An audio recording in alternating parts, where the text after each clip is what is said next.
question for married man. Married man. First letter, Paul to the Corinthians today, he say, but the married man is anxious about the things, how he pleases his wife. How many of you are anxious about pleasing your wife? Raise your hand. Very good. Some of you even raised 2 hands. Now let me ask the married woman, okay? Paul also said, a married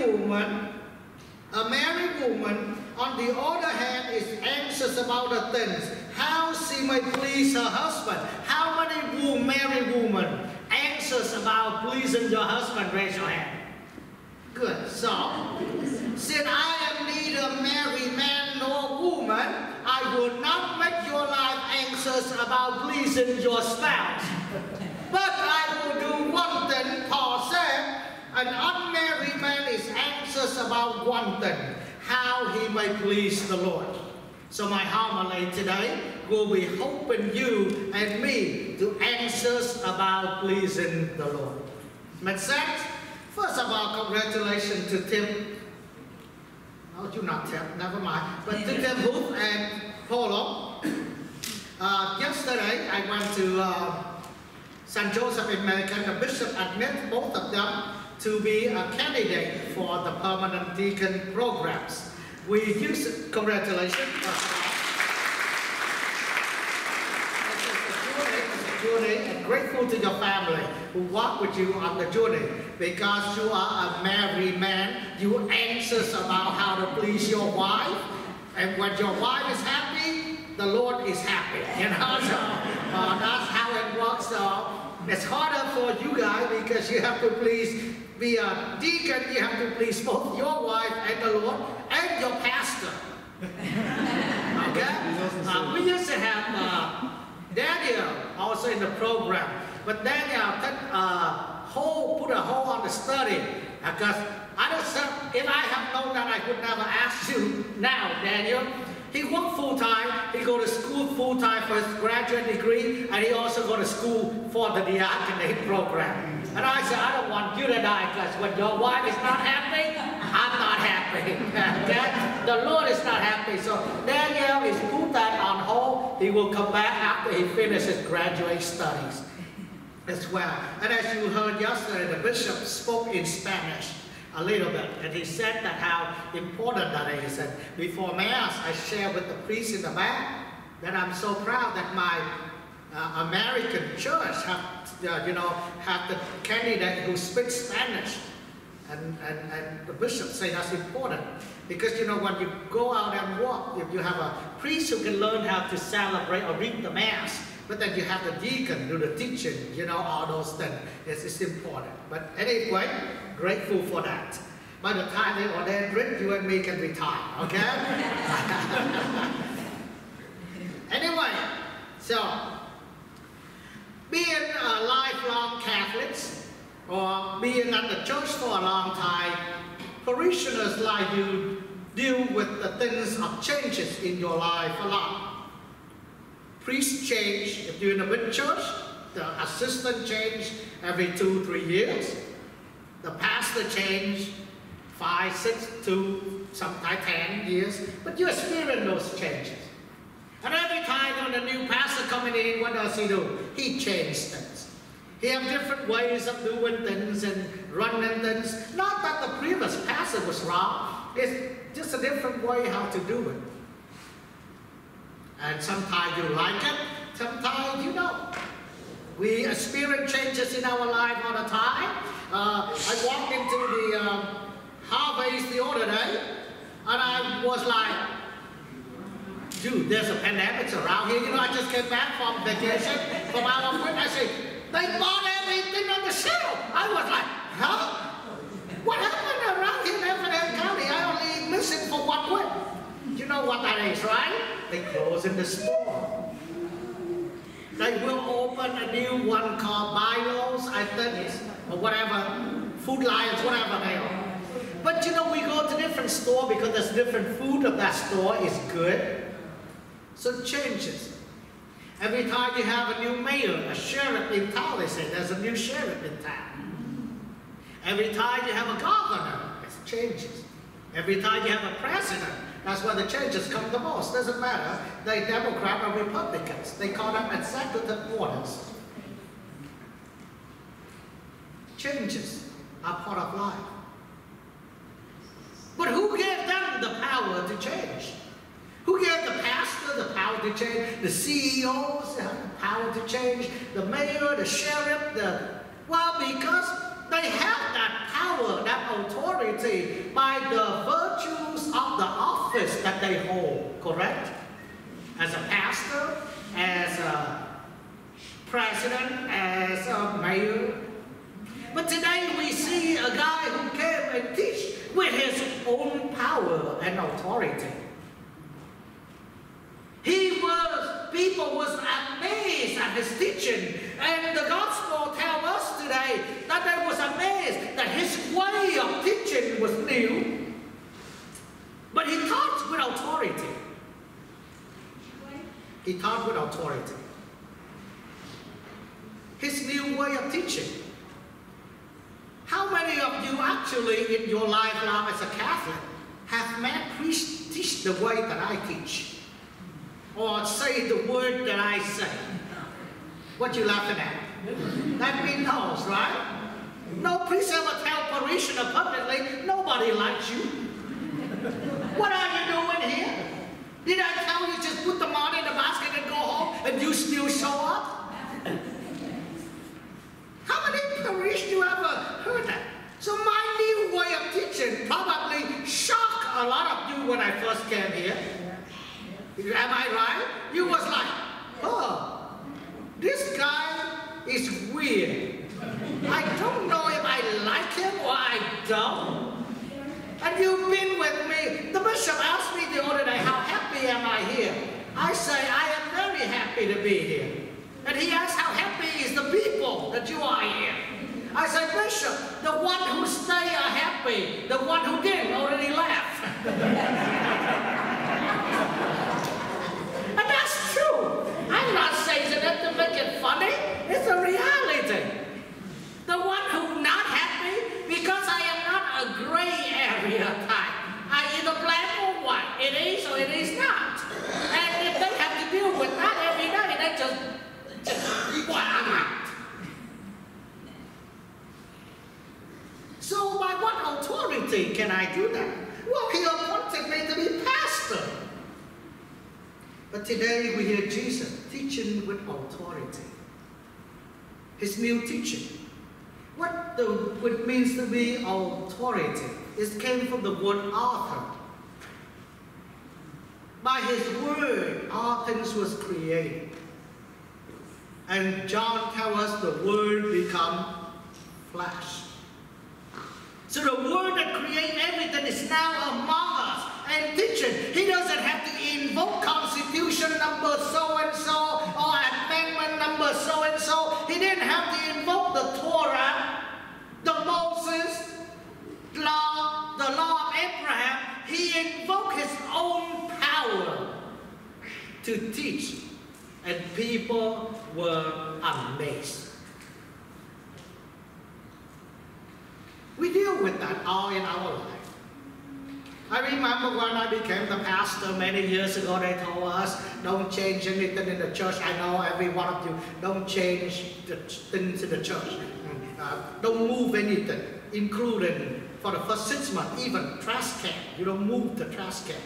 And I told you, any of you here was here back then? Jerry was here, Paulo, you was here, Joe, you was here, Emma, you was here. You remember on my first homily? I told you, that's what people told me. The first day I was here, I moved 4 trash cans out of the church. There's 2 in the back there, 1 at the entrance, and 1 right over there. Why the heck do we have trash can in the church? So you can take out your gums and put it in there? No, don't take the gums and put it in there. No, put it under the chair. You know I've seen that. Take that and put it in your pocket. Yeah, so you know how to feel. Thank you, Tianan. Yeah, see, he react. No way. You don't do that.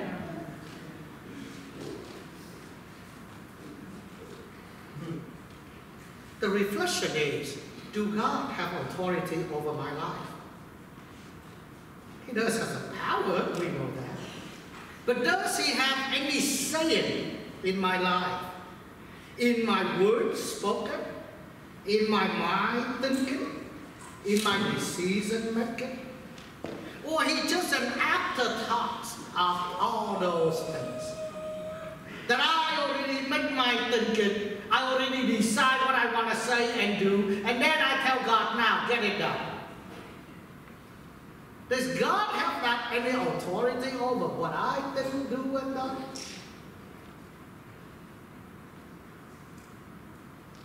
Or do he is just an afterthought? This past week we celebrate the lives with, the respect life. And on Friday, Bishop was in Macon, celebrate the pro-life mass, and walking on the street. If you follow his Facebook, he's everywhere.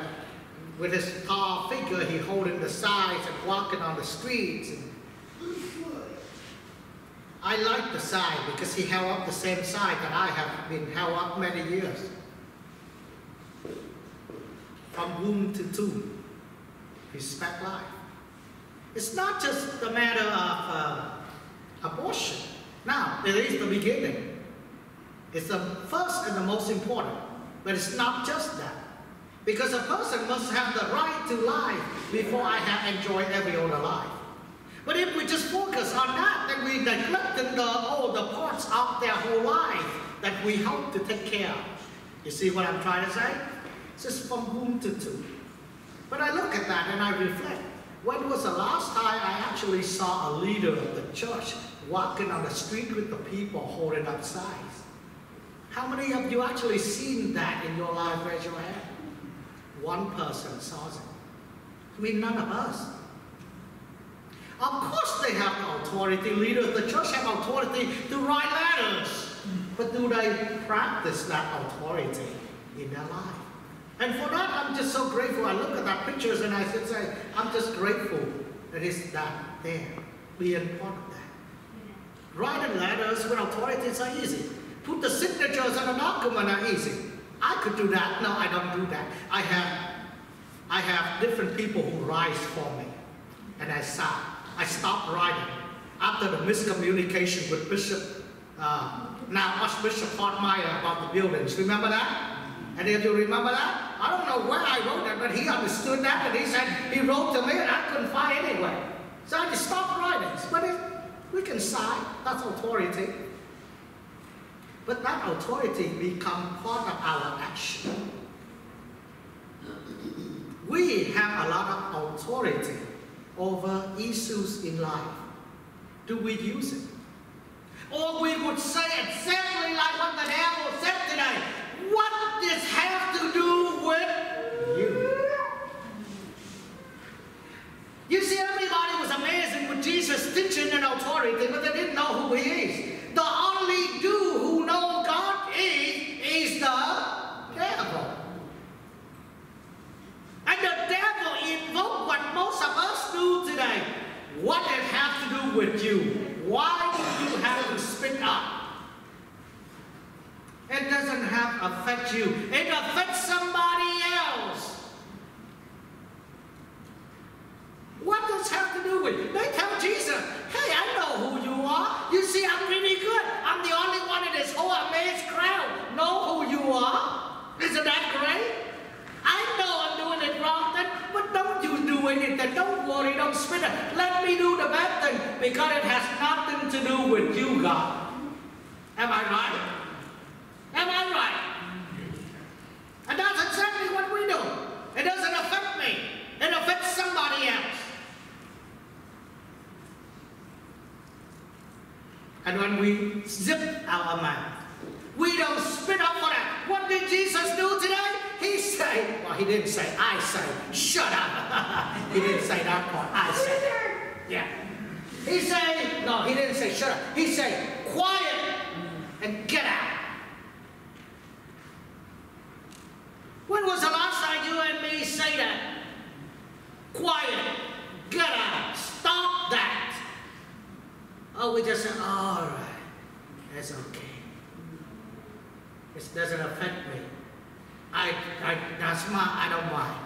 That's okay, because it doesn't affect me. What does it have to do with me? And how often people have told you that? Why do you make that decision? It doesn't affect you.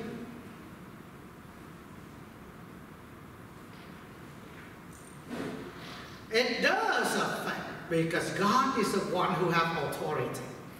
Begin this morning, I'm teaching the first communion class. I enjoy it so much. You guys should come if you have time. 9:45. Next week we talk about, this morning we talk about what makes it a sin or right and wrong. Janice, you was there. You've been teachers and mother and grandmothers all your life. Probably you haven't seen anybody teaching with that new way of teaching like I did this morning. We go from what's right and wrong, what is right and wrong, and they gave me all the answers. You see, the beauty about me is that I don't have to know the answer. The children give me the answer. I ask questions. Am I right, Janice? This morning, they gave me all the answer. I just summarize it up for them. What makes it right and wrong? They say because you break the rule, that made it wrong. And I ask them, so give me an example of how you break rules. What rule did you break up? I start with me. Every kids go up and tell about the rules they just broke in front of their parents. Their parents will sit right next to them. They get excited because, oh, father broke rule too. And then every time they say that some rules that they broke, the wrong thing they did, I said, now, how many of you actually broke that rules? Everybody raise your hand. Isn't that good? I say, so don't think you are the only one who broke it. And then we lead from the wrong to the sin. The wrong is to break somebody's rule. The sin is to break God's rule. And we end the teaching there. I said, next week we're going to learn about what are God's rules that we need to know in order to commit a sin which we broke it.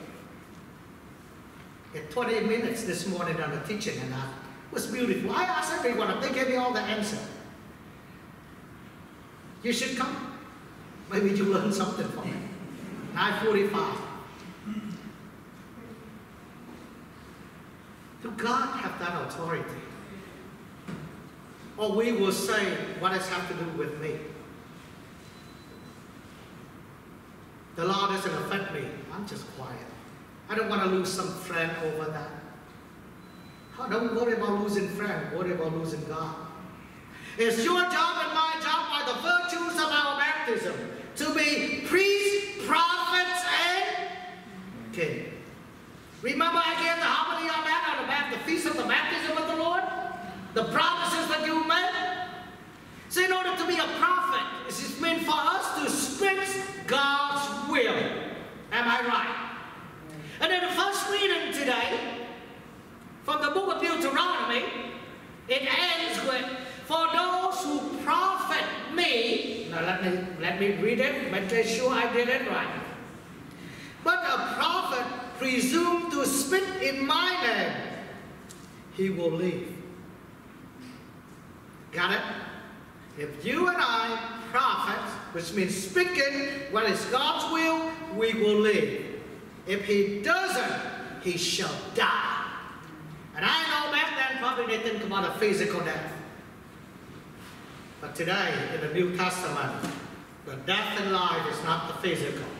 I sometimes wish God knew that so they can behave. But he doesn't do what I wish. You see? He does what is right with his authority. But death and life is eternal. Souls in heaven. Go to heaven is not a popularity contest. It is to speak the will of God. What is right and wrong. To stand up for the issues that is in the eyes of God, it is right. Not to follow the crowds or your friends. My dear beloved, so does God have authority over your life and mine?